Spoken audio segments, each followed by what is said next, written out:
Everything is bigger in Texas, including the toast. Let's make some recipes with my favorite type of bread.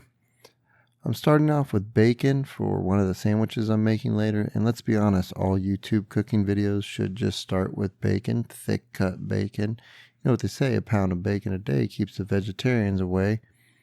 Also, some sausage patties for another sandwich I'm making. Here's a very scientific process of my son and I making the sausage patties. That's going to be pretty big, bud.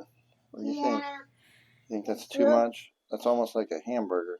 Yeah, but it looks like a hamburger. It does look like a hamburger. Let's cut this in half. Not this, it looks like a rectangle. That's a lot of sausage. Yeah. I'm going to do 2 little patties. One for Liam and one for Mommy. Let's put them in the oven. We'll put them on the griddle. We cook everything on the griddle.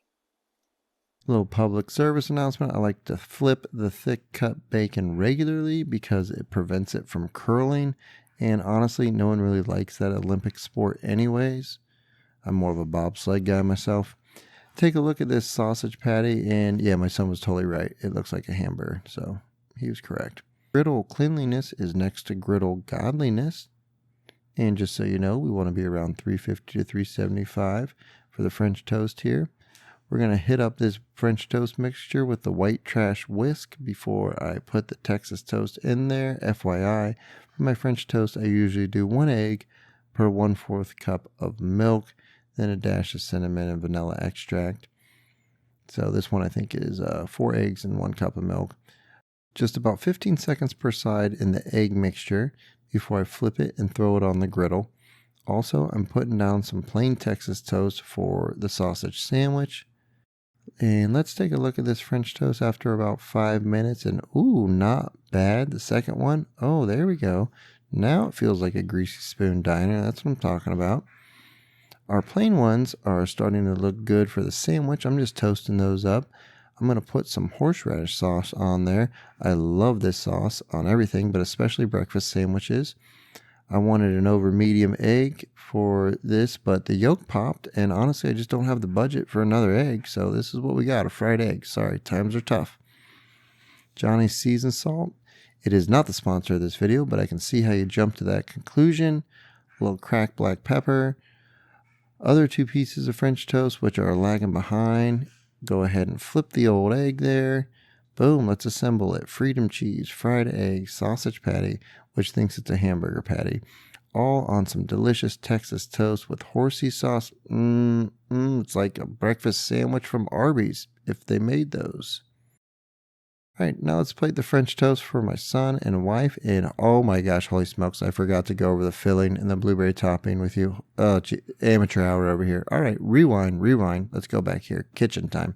Okay, 1 cup of blueberry, 1/8 cup of white sugar, a splash of water. Bring that to a boil on your stove, then reduce it down and let it simmer for 10 minutes until it starts to thicken up. You can add a little cornstarch or flour if you want to help it thicken. For the filling, what you need to do is steal a vanilla snack pack from a toddler. This is very important. Put it in a bowl, roughly 2 tablespoons of whipped cream cheese. Then whip both of those together. Now what you have is double whipped cream cheese filling, which means if you own like a fancy breakfast restaurant, you could charge something absurd like $17 for this French toast. So keep that in mind. So I'll add the filling, another slice of toast, filling, toast, and here comes the blueberry topping. Yes, that looks good. Pat of butter on top because I'm not starting my diet until next week. Then a wintertime dusting of powdered sugar. And this here is real maple syrup, which I'm ashamed to say I paid $9 for just because I thought it would taste better. It was better than the cheap syrup, but I don't know if it was 3 times better. That's also why we couldn't afford another egg.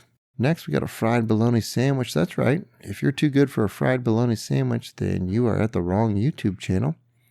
If you think about it, bologna is really just a hot dog shaped like a pancake. So let's saute some onions, put down your Frankfurter flapjack, and give this a few smacks with the spatula for good luck.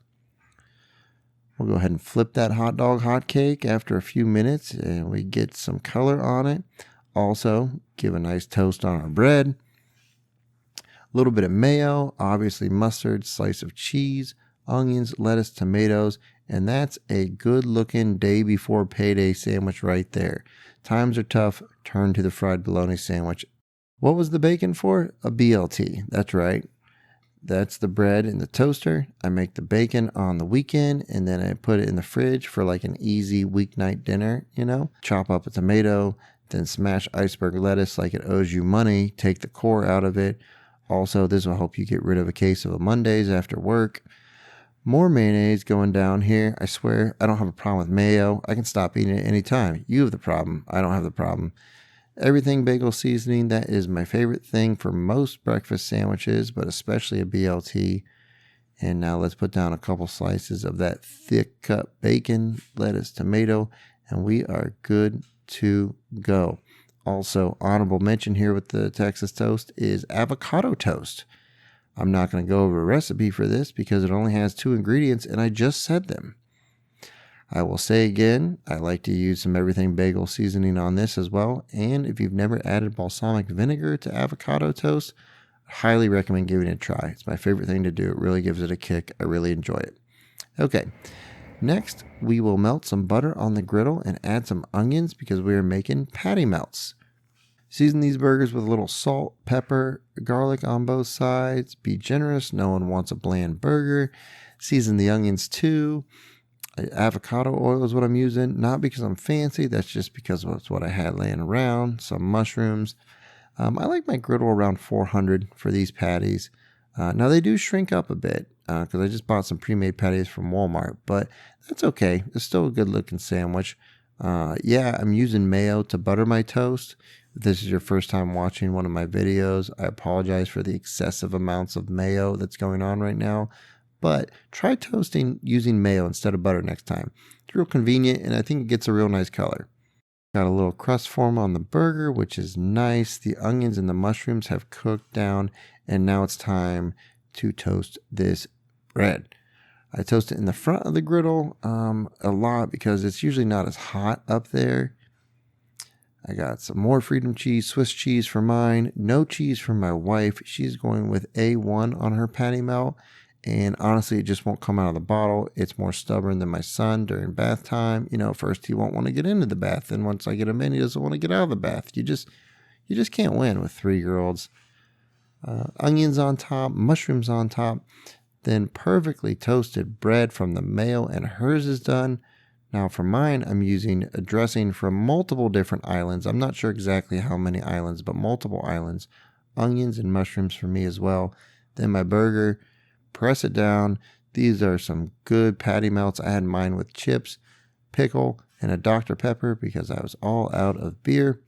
So before we go into our next item, which, spoiler alert, is pizza on Texas Toast, you probably might have noticed at the beginning of this video that's sponsored, and it is sponsored by Aunt Millie's products. Specifically, I'm using Texas Toast in this one, but they have multiple different breads and hamburger buns and hot dog buns to choose from, and honestly, I can't believe it. If you've watched the channel for a while, I've said multiple times about how much I love Texas Toast, and have joked about being sponsored by Texas Toast. So it just goes to show you, anything's possible, folks, if you ask for it. I guess I could have dreamed a little bigger in life than just being sponsored by bread, but I'm not complaining, so I appreciate it. And anybody, if you're out there, check out Aunt Millie's products. They got really good stuff in all of your local grocery stores. They're in Kroger. Real Midwest type thing. They're just like me, Midwest. That's my bottle. I don't know where your bottle went. I'm sorry. Okay. Let's make pizza. And the star of the show, pizza. All right. Grab a cookie sheet, a rack. We're making some Texas Toast pizza. So easy, a 3-year-old can do it. Start with some tomato sauce, just like Mom used to make, fresh out of a jar. Slap 1 tablespoon on there and don't oversauce it. A little bit of oregano. My son got his way and we're actually using the oven now, so set it to 450 degrees. Fistful of cheese. I'm surprised he didn't make more of a mess with the cheese, though he did eat about half the bag while we were making these pizzas. White onion and banana pepper on mine. Also 1 random banana pepper on that one because that's how he rolls. He just wanted to put it on there. They're all perfect until he notified me that he did not want pepperoni on his, so we had to call an audible and just do one with cheese. 10 minutes in, they aren't quite done, so we'll flip them around, go 10 more minutes. After 20 minutes, still aren't done, so we went 5 more for a total of about 25 minutes at 450 degrees, which gave us perfect, bubbly mini pizzas. My son got his very own cheese pizza. Bonus points for whoever can name what movie that's from. Thanks for watching. Keep on griddling or cooking in the oven, whatever you like to do.